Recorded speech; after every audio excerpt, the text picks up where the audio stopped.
Back then, America was fearless in the kitchen, spraying cheese from a can, turning milk pink with cereal, and molding vegetables into Jell-O. Some of these food experiments were surprisingly good, others unforgettable for different reasons.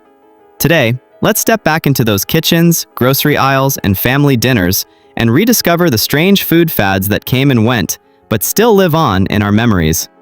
Kugel.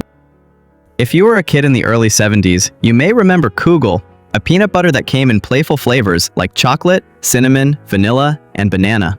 Kraft marketed it with a goofy, wiggling mascot on TV, bouncing around while kids spread flavored peanut butter on everything from crackers to celery sticks. It was fun, it was playful, kids giggled at the commercials. But there was one problem: parents.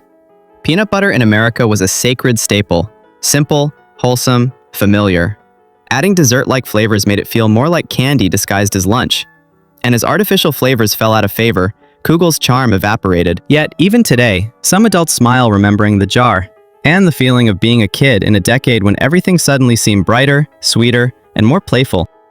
Reggie Bar. In 1978, Nabisco capitalized on the unstoppable charisma of New York Yankee legend Reggie Jackson.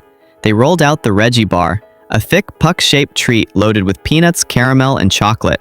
It was meant to feel strong, bold, and full of swagger, just like the man it celebrated. The marketing moment was historic. They handed out free bars at Yankee Stadium, and fans threw them onto the field in celebration. The spectacle was unforgettable. The candy, however, was simply good, not great. Once the excitement faded, so did sales. But for those who were there, or even saw the footage, the Reggie Bar wasn't just a candy. It was a piece of baseball history, a sweet memory of a louder, prouder era of American sports. Fizzies. Fizzies were tablets you dropped into water, turning plain tap water into a fizzy, soda-like drink. To kids, it was magical. Science experiment meets refreshment. Watching the bubbly reaction felt like conducting a chemistry show in your own kitchen. But nostalgia remembers magic more kindly than taste. In reality, flavors were inconsistent, sometimes weak, sometimes artificial, sometimes oddly metallic. And when sweetener regulations changed, reformulation altered the taste even more. Fizzies faded away. But ask anyone who tried them, and they'll likely grin and say, "Oh yeah, I remember those." Did you ever try any of these? Or maybe you remember seeing them in the store or in a TV commercial. If so, drop a comment. We'd love to hear what you remember. Burger King's Yumbo. In 1968, Burger King introduced the Yumbo, a hot ham and cheese sandwich served warm on a soft roll. The target audience was folks looking for something lighter, something different. Some customers loved it, especially those who didn't always want beef. Others wondered why a hamburger chain was selling deli meat. But if you stopped for lunch after school events, or on your way home from church, or on a family road trip, you might remember unwrapping that warm paper packet and tasting something cozy and simple. The Yumbo returned briefly in 2014, but only for nostalgia's sake. The original had already faded into memory, where it remains fondly preserved. Hula Burger. Ray Kroc believed that pineapple could replace meat during Lent. And so came the Hula Burger, a grilled ring of pineapple topped with cheese, no beef patty, on a bun. It wasn't a bad idea culturally. Many Catholic customers did avoid meat on Fridays. The only issue? People preferred fish. Fruit and cheese sandwiches simply weren't the flavor profile most Americans wanted. The Filet-O-Fish won. The Hula Burger didn't. But the attempt showed something charming. Even the biggest food chains experimented, stumbled, and learned. Canned hamburgers. Next up, we reach one of the strangest attempts at convenience. The fully assembled hamburger stored in a can. Bun, patty, condiments, everything steamed together inside. It was meant for camping, military supply, and emergency kits. But soft bread soaked in meat juices, rubbery texture, odd aroma. Most people tried it once, and never again. Still, it represents a chapter of American ingenuity, where good intentions and convenience simply overshot reality. Do you remember any of these fast food experiments? Celery-flavored Jell-O. Back in the 1970s, Jell-O still carried the cultural momentum of the 1950s gelatin craze. Housewives magazines were filled with recipes for molded salads, aspics, and jiggly gourmet presentations. In response, the Jell-O company introduced savory flavors meant to work with vegetables and mayonnaise. Celery Jell-O was pale green, not bright and fruity, but muted and vegetal. Its intended use? As a base for salads containing carrots, olives, shrimp, tuna, or diced vegetables. But here's the thing. While many people enjoyed experimenting, very few found a way to make celery-flavored gelatin truly taste good. Even the bravest home cooks struggled to use it without guests politely pushing it around their plates. It wasn't a failure of intention, it was a failure of appetite. And by the mid-70s, celery Jell-O quietly vanished from shelves. Italian salad and mixed vegetable Jell-O. Alongside celery, Jell-O also tried flavors like Italian salad and mixed vegetable. These were meant for aspics, elegant molded creations for buffets, weddings, brunches, and mid-century social gatherings. The advertising imagery was lovely. Glamorous salads shaped like rings or towers, garnished with parsley, sliced radishes, or shrimp. But the reality was more awkward. Guests weren't sure whether to treat them as appetizers or science experiments. It's important to remember, these dishes weren't created in ignorance. They were expressions of aspiration. America was looking to European cuisine, to sophistication, to novelty. The problem wasn't lack of ambition, just an unfortunate collision of texture and flavor. Mayo-laced Jell-O salads. In the 1960s and early 70s, mayonnaise wasn't just a condiment. It was a binder, a base, an emulsifier, even a decorative layer. Many salads used mayo in the same way modern chefs use cream or cheese. These dishes often included shrimp, macaroni, cauliflower, and peas suspended in gelatin, then topped with a snowy crown of mayonnaise. Visually, they were bold. They looked like showpieces, centerpieces for potlucks, community dinners, and church socials. And many people genuinely liked them, especially in the Midwest, where these recipes were cultural staples. Were they strange? Yes. Were they loved? Also yes, by some. That's the charm of memory. Every family had at least one relative who made a version of this. Jell-O 1, 2, 3. Jell-O 1, 2, 3 was marketed as magic in a glass. One packet of powder, one preparation process, and as it set, it separated into 3 layers: creamy top, mousse-like middle, classic firm base. Moms loved the idea. Kids were fascinated. It looked like a dessert from the future, but in practice, many families found it finicky. If your fridge wasn't at the perfect temperature, if the timing wasn't just right, the layers wouldn't form correctly. Still, people remember the excitement of opening the refrigerator door, peeking in to see whether the dessert looked like the picture in the ad. For many, that anticipation alone was a sweet memory. Beef fudge. Beef fudge was a real recipe from the late 1960s, blending chocolate fudge with bits of beef.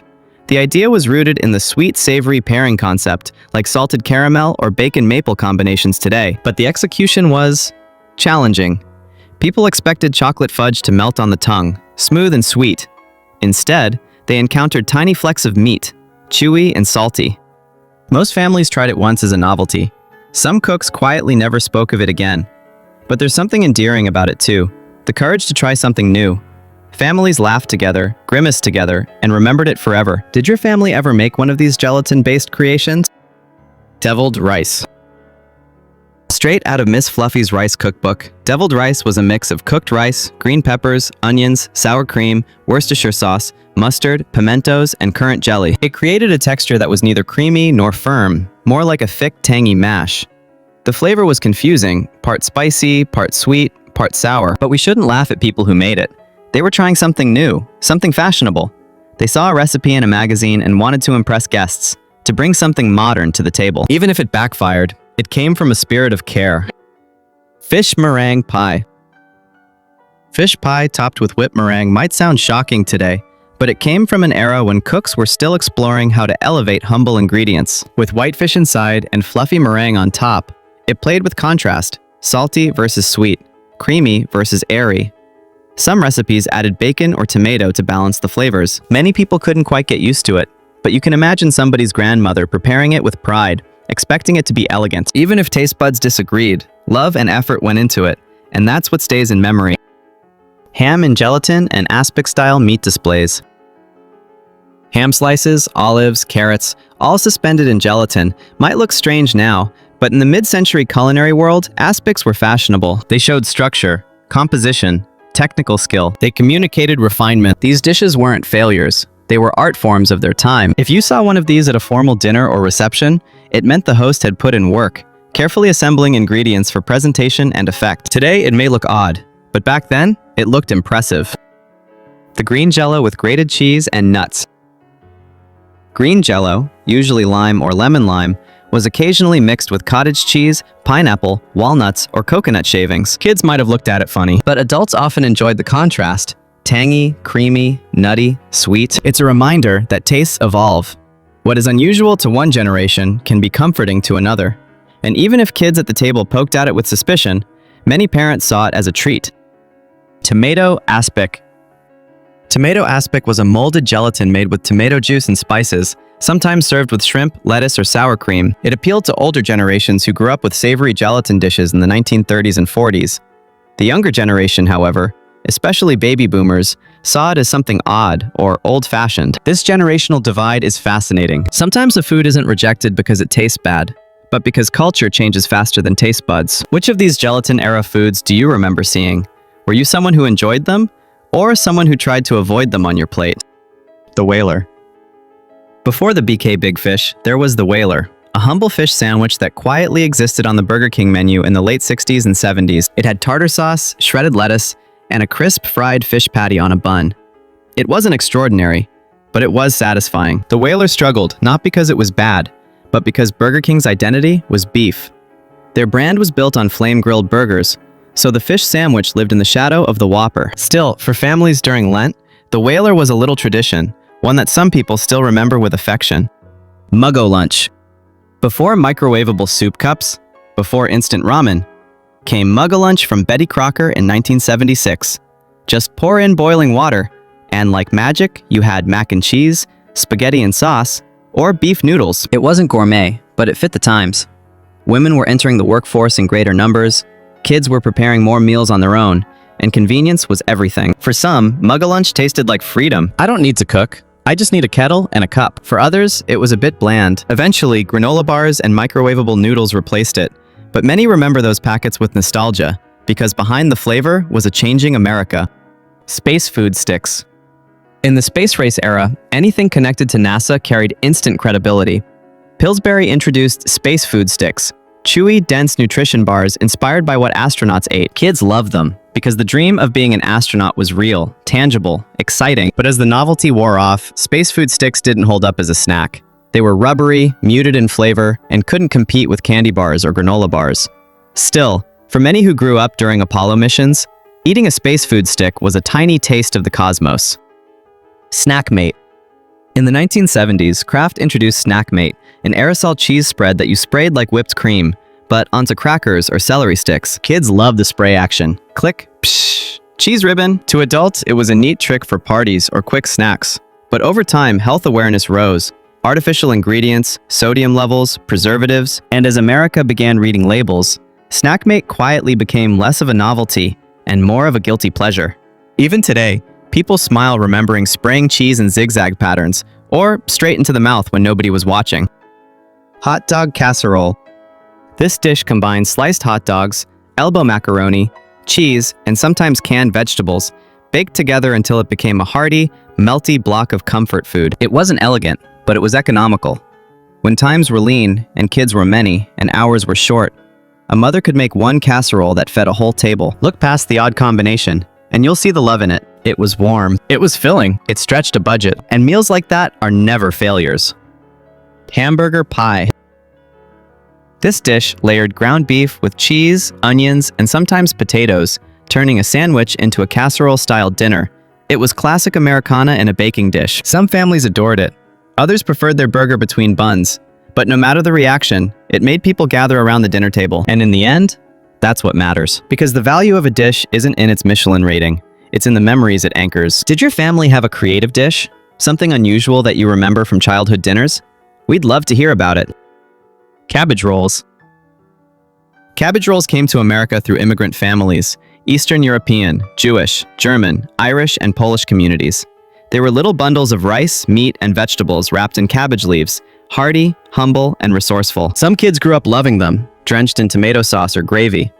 Others remember sitting at the table, trying to politely chew through a vegetable they didn't yet appreciate. But they carried cultural pride, recipes passed down through mothers and grandmothers who grew up in tough times. Corned beef hash. Corned beef hash wasn't flashy, but it was dependable. Corned beef mixed with potatoes, seasoned and pan-fried until crispy on the bottom, sometimes topped with a fried egg. It was born from scarcity, a staple during wartime, rationing, and recovery. Canned hash could sit quietly in the cupboard until needed, and when needed, it delivered. Many veterans remember eating it in mess halls. Many busy parents remember using it to stretch breakfast or dinner. And many adults look back fondly on the familiar smell of it sizzling in a skillet, a scent that signaled comfort. Chili mac. Chili mac may look like a strange combination at first. Chili mixed with elbow macaroni. But it was ingenious. One pot, one process, and a meal that fed a crowd. It was salty, spicy, simple, satisfying. Families on tight budgets could stretch ingredients. Busy parents could cook once and feed twice. Leftovers became lunches. It became a staple in school cafeterias, church gatherings, scout camps, and busy kitchens. And like so many dishes of the past, its success wasn't measured by gourmet standards, but by the smiles around the table. Jambalaya. Jambalaya wasn't a failure at all. Rather, it stands as a symbol of American culinary fusion. Combining French, African, and Spanish influences, it blended rice with sausage, shrimp, chicken, tomatoes, peppers, and spices. It was flavor. It was culture. It was family. In Louisiana and across the South, jambalaya wasn't just food, it was community. A dish for weddings, wakes, reunions, Sunday dinners, and festival halls. If you ever entered a kitchen where jambalaya was being cooked, you likely remember the warmth, the steam, the fragrance, and the feeling that you were part of something meaningful. Beanie weenies. Beanie weenies were a combination of baked beans and sliced hot dogs, sometimes homemade, sometimes straight from a can. For many kids, they were the ultimate quick meal. For parents, they were convenient and affordable. They showed up at campouts, backyard dinners, and busy weeknights. They were salty, sweet, easy, and fun.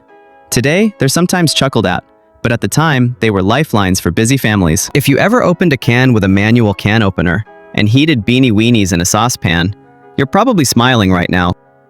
Slumgullion. Slumgullion was what happened when families improvised. Ground beef, macaroni, tomatoes, onions, beans, whatever was available. It didn't have strict rules, and that was its beauty. It represented resilience, creativity, making something out of almost nothing. Some families seasoned it richly, others kept it plain, but no matter how it was prepared, it always filled bellies and brought people to the table. Sometimes the best memories come from the most unpretentious meals. Grape Jell-O salad. This dish mixed purple Jell-O with whipped cream, cream cheese, nuts, or grapes. It often appeared at church suppers, Sunday dinners, morning meals, and warm family gatherings. It wasn't avant-garde, but it was beloved. Sweet, creamy, cool, gentle, especially on warm days. If someone's grandmother made it, you probably remember who she was, and the sound of her voice. Food has a way of carrying people inside it. Some dishes are remembered not for their taste, but for who served them. Vanilla Crunch. When Captain Crunch released Vanilla Crunch in 1974, the box featured Sea Dog, a playful character who accidentally invented it. The cereal was sweet, crunchy, and tasted like vanilla frosting. Kids loved it, though perhaps as a treat rather than daily breakfast. It was discontinued after only a few years. But it remains one of those do you remember products that spark instant nostalgia. Sometimes the things that vanish quickly are the ones that leave the strongest impressions. Which of these humble household foods did you grow up with? And was there one you secretly loved? Crazy Cow cereal. Introduced by General Mills in 1977, Crazy Cow cereal came in two versions, chocolate and strawberry. The fun wasn't just in the cereal itself, but in what it did to the milk. When you poured milk over the puffs, it transformed into chocolate or strawberry milk. To a child, this felt magical, like having two treats in one, cereal plus flavored milk. Kids loved it, though parents sometimes noticed the sugary flavor powder was more exciting than nourishing. Crazy Cow eventually disappeared, but if you remember waking up before school and pouring yourself a bowl, you remember not just the taste, but the feeling of independence, choosing your own breakfast, your own way. Tangy Taffy. Tangy Taffy arrived in 1976 with a mission: shake up the candy world by making taffy sour instead of sweet. The reaction was intense. Some kids loved the punchy sourness, others recoiled. The texture was also famously sticky, one of those candies that pulled at your teeth and stretched into long strings if you tried to bite it too slowly. It was fun for a moment, but it didn't become a classic. Yet, even today, if you mention Tangy Taffy to someone who tried it, they'll likely remember exactly where they were when they first peeled that wrapper. Candy can lock in memories like that. Waffle-Os. There were cereals you simply ate, and then there were cereals you experienced. Waffle-Os fell squarely into that second category. Those tiny waffle bits had a strong maple kick that woke up your taste buds fast. Some kids crunched away with enthusiasm, while others learned quickly that these little squares demanded careful chewing. But the magic of Waffle-Os didn't fully live in the flavor. It lived in how it felt. The box looked like a doorway into a cartoon prairie, and the commercials made you believe breakfast was a cowboy adventure. Kids weren't just eating cereal, they were rounding up waffle bites like miniature cattle on the breakfast table. And that jingle, "Get along, little blueberry critters," had a habit of embedding itself in your brain long after the milk bowl was washed. Waffle-Os didn't last long in stores, but it didn't need a long shelf life to make an impression. It belonged to an era when cereal boxes doubled as treasure maps, when commercials were mini-stories, and when a simple bowl of cereal could turn an ordinary morning into something almost magical.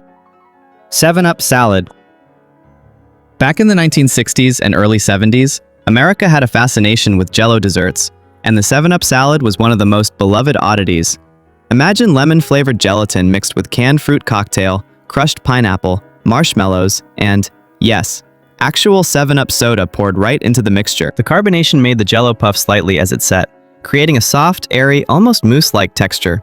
Some versions even added cottage cheese or whipped cream for extra richness. At church potlucks, family reunions, neighborhood barbecues, someone always brought the green bowl. Kids loved the sweetness. Adults found it refreshing, and nobody questioned the science.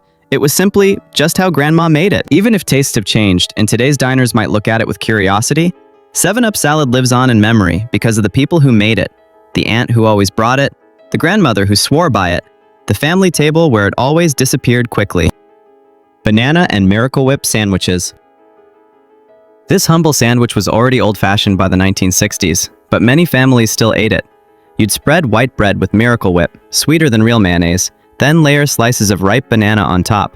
Some people sprinkled a little sugar or cinnamon, others kept it simple. To modern taste buds, the combination might seem odd, tangy mayo-style dressing meeting soft, mild banana.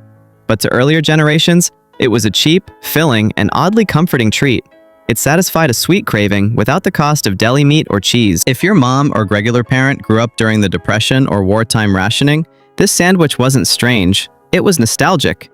When they served it to their kids in the 60s or 70s, it was a quiet passing down of a memory and a lived experience. Today, even if some people joke about it, banana and Miracle Whip sandwiches are remembered warmly by those who associate them not with weirdness, but with love. Pineapple and cottage cheese rings. This was a popular, refreshing salad in the 1960s and 70s, though today, many people would probably call it dessert, or something else entirely. It was incredibly simple. A canned ring of pineapple topped with a generous scoop of cottage cheese.